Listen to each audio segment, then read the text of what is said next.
Hello everyone, it's Worlds 2011. We're at the halfway mark. 2 days have gone, 2 still to go. BDM today was draft day. What was draft like for Innistrad? You know, coming into this day, people were saying that the draft format was pretty vibrant, that you could do a lot of different things, and we've seen nothing to prove counter to that. I saw Shaheen Sarani go 3-0 with a draft deck that had 5 bump in the nights. He's been telling everyone about this, about what a great deck it is. He's been preaching from the pulpit of bump in the night all weekend long. He made it work. It was a 3-color deck. He had Forbidden Alchemy. He had, you know, a couple of cheap creatures, some Vampire Interlopers, some other stuff. But bump in the night, he just finished them off. It was, I mean, you can't argue with the record. We saw Jerry Thompson go 3-0 with a deck, with just decking himself. Green-blue, tiny touch of black to flashback spider spawning. He would just go down to 1-2 cards in his library every game. He'd be down there by like turn 7. He'd have 1 or 2 cards left in his library. He'd play spider spawning. He'd flashback Memories Journey. He'd buy a couple extra turns. He'd attack with 9 guys, attack with 7 guys, attack with 5 guys. You know, fantastic. And you know, and Conley Woods showed us you could do it with bombs. Yeah. He had a traditional green-white deck in the first draft, which we did a deck tech with. But his second draft deck, he went, you know, he's like, you know, I really want to close out strong here. Let me open Olivia and Bloodkeeper. That went well. It did go very well for him. It did. So it was a pretty, you could do a lot of different things in this draft format. I hope people at home are playing this because it's so much fun. Like, honestly, I'm going to cut this one like about 5 minutes short. I'm going to talk really fast because I just want to go draft. Come on then, let's get to the big board and see where in the world our leaders come from. So over we go to the big board. Where in the world? Who's leading the way? Is it Europe? It's over here. 12-0. He's 2/3 of the way to history and the perfect Swiss record at Worlds. Now, there's so much between Conley and that happening, not least the idea that at some point he'll go, I've won a couple of matches, how about we put our feet up for an hour, congratulations, and scooping Channel Fireball players into the top 8. Absolutely, and keep in mind also getting a little bit of rest. You know, this is a long tournament. It's 18 rounds, is a lot of Magic to play over 3 days. It can be pretty grueling. The ability to go towards a top 8 and have a couple rounds to recuperate, you know, relax, do a victory lap, you know, if you make top 8, can't be underestimated. He could be done by lunchtime. He could be. Could be in by lunch. And we did a draft tech with Conley on his green-white draft deck. Yeah. But we spent a lot of time at the beginning of the draft tech talking about Conley's mental state coming into this event. I think it's must watch if you're someone at home, if you ever have been labeled at your local F&M as the crazy deck guy, or the guy who drafts the weird decks, or, you know, all these things that Conley has sort of taken on as a reputation over the last couple of years since we've been featuring him. And, you know, we've played a part in that, right? We've obviously hyped up when he's had a great deck. He's felt a lot of pressure to live up to that and not always played the right deck or made the optimal decisions. And I gotta tell you, I've never seen him play like I've seen him play this weekend. No. Ever. He has basically said, I'm going to be the person I have always wanted to be. 12-0 is the person he's always wanted to be. It's been amazing. An epic story. He's 2 full wins over the next person in the standings. Where in the world? It's going to be behind. For goodness sake, I give up. Craig Wescoe, 10-2, 6-0 overnight, 4-2 in draft. Featured his standard deck, the Geist aggro deck. Again, another little bit of mental play for you. He's been wearing a very smart suit this weekend. And he said, yep, it's partly I just wanted to feel nice, but also just a little bit of an edge keeps me up. Reminds me that I'm at work, if you like. And that's something that several players down the years have done just to sharpen their mental game up just that little. And I recognize that E in Craig Wescoe's picture as being from the San Diego Convention Center. And indeed, that is from Pro Tour San Diego, where he got his, I believe that was his first top 8 of his career. You know, Craig Wescoe has been quietly a tremendous player for these last 2 seasons. And really this event here sort of brackets those 2 years, right? Because remember, if you remember, we started in Oakland with the GP. Absolutely. We went to the Pro Tour in San Diego. Well, last week we were in San Diego for the GP, and now we're closing out across the bay in San Francisco for Worlds. Over those 2 years, Craig Wescoe has been right in the thick of things the entire time. I mean, maybe he hasn't made a big player of the year run or anything like that, but he's really been someone to watch. He's had some great decks. Absolutely. So we'll stay where in the world, because we only need this bit right now. Here comes David Kaplan from Canada, still in there fighting. Another 6-0 on day 1, 4-2 in draft. Terrific guy. Again, we talked to him during the day, if you've seen the chance to look at his standard deck. And a vintage player, a legacy player, who's brought himself into the regular, more modern formats, if you will, by playing Magic Online. And it should be noted, he went 6-0 yesterday in standard, and then continued on and went 3-0 in the mocks in standard before taking a loss in the final round of the mocks. So he had a 9-0 run with that deck. So if you're looking for, a red deck to take to your FNM, you might want to look at his deck, because it went 9-0 against basically 9 rounds of the best players in the world. Enough of all this Canadian nonsense. Let's come back down to where it all counts. It's back to America. It's back to, about 5 miles away. Luis Scott Vargas, 10-2, in contention for Player of the Year. If he wins Worlds, Owens, it's going to be, we'll get to Player of the Year in a minute, but playing again, great Magic BDM. Yeah, the mayor of MTG Worlds here. Yep. He's been the unofficial host, and yeah, just playing great constructed, playing great limited. He went 5-1 today, 5-1 yesterday. Mm-hmm. That's the formula. Yeah, and tomorrow, that's the day where he generally goes 6-0, 6-0, 5-1. That's his last 3 years of day 3 at Worlds. 17-1. Ridiculous. LSV, one of the closest safe bets you can have on blast form for making it into the top 8. Stay at 10-2. Where next? But goes south of the border. Aha! Down to Paula Vita Dama de Rosa of Brazil, 10-2, and another Player of the Year contender. Absolutely. Paulo's had a little bit of a quiet year. Mm-hmm. Has not gotten his traditional, mandatory top 8 for the season yet. He's working on it. But, last year he didn't get it until Worlds in 2010. Yep. But, I mean, this is a guy who, and if he makes the top 8, by the way, that's number 8. Number 8. If he gets a top 8 this week, he will have 8. Then basically, people with more top 8s than him will be Kai, John, and Darwin.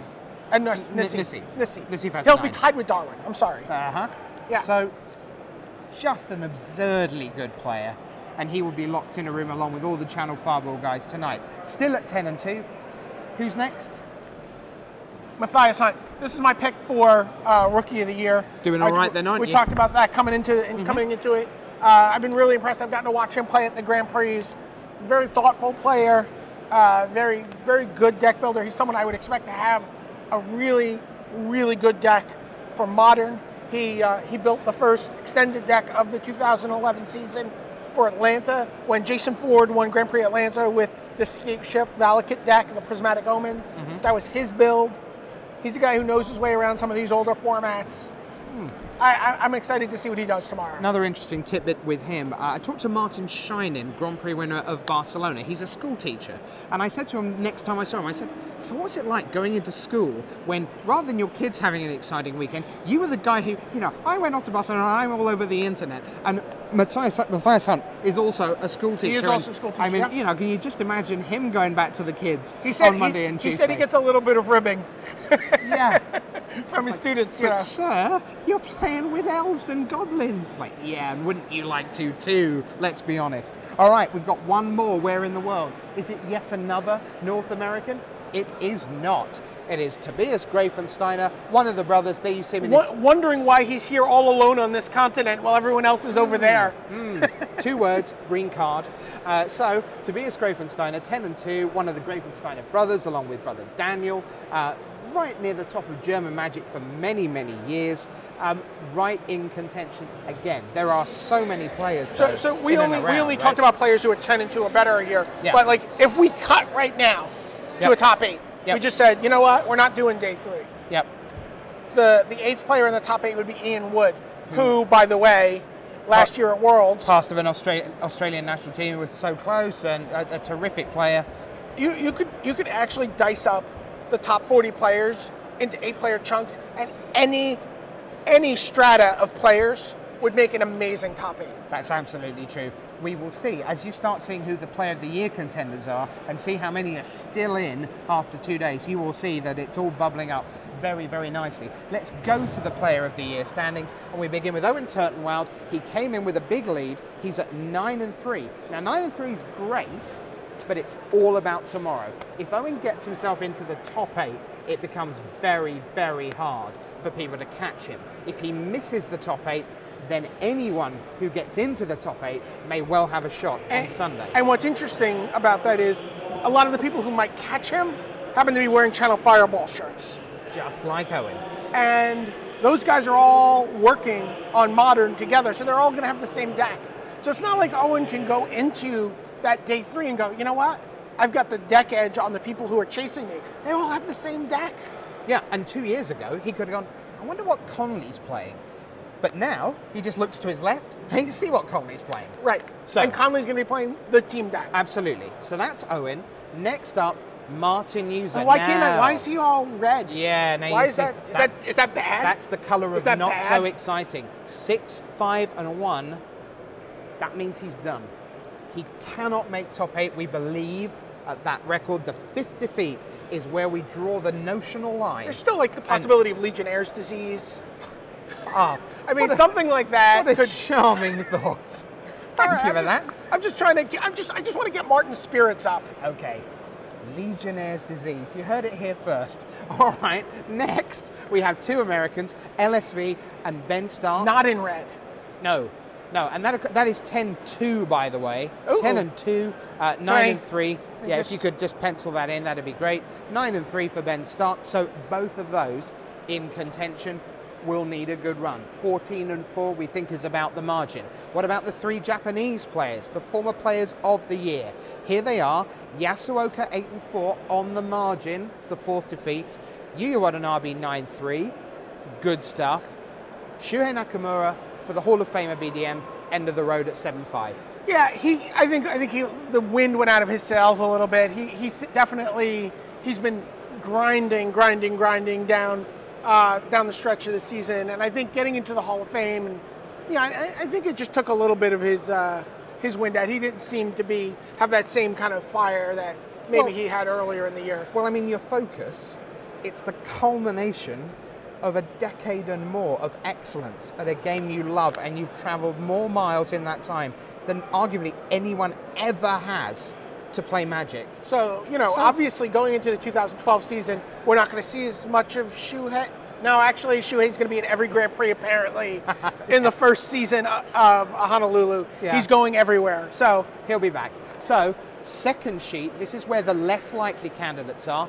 There's Paolo Vita at 10-2. Then we've got 2 more Pro Tour champions in two more in the worst red zone that they've ever been in. Yeah, Paul Rietzel and David Schaffman. So it looks like pretty much 5-7 for Rietzel, 6-6 for Schaffman. They're done. They will not win Player of the Year. Have we got any more white names to bring you further down the list? We have Josh Utter-Layton. Now, actually, that 9-3 is a little disappointing for him, having been 5-1 overnight. Sure. You know what, though? He's been playing some great Magic this weekend. He seems really focused. Again, he's going to have, if there's an optimal Modern deck to have, he's going to have it. So, and, if he gets paired up with Conley those last 3 rounds. Yep.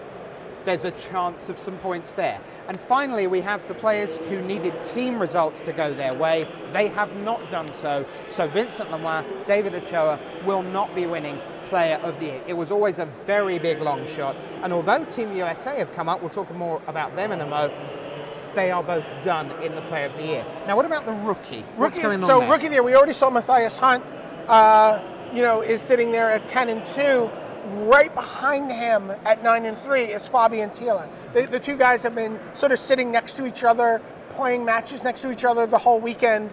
They were at the same draft table together. They've been kind of doing the mock fisticuffs. And they were both really wanting to play each other. Really wanting to play each other, having a great time. Fabian picked up an extra loss along the way, ran afoul of Conley Woods, Juggernaut. Yeah.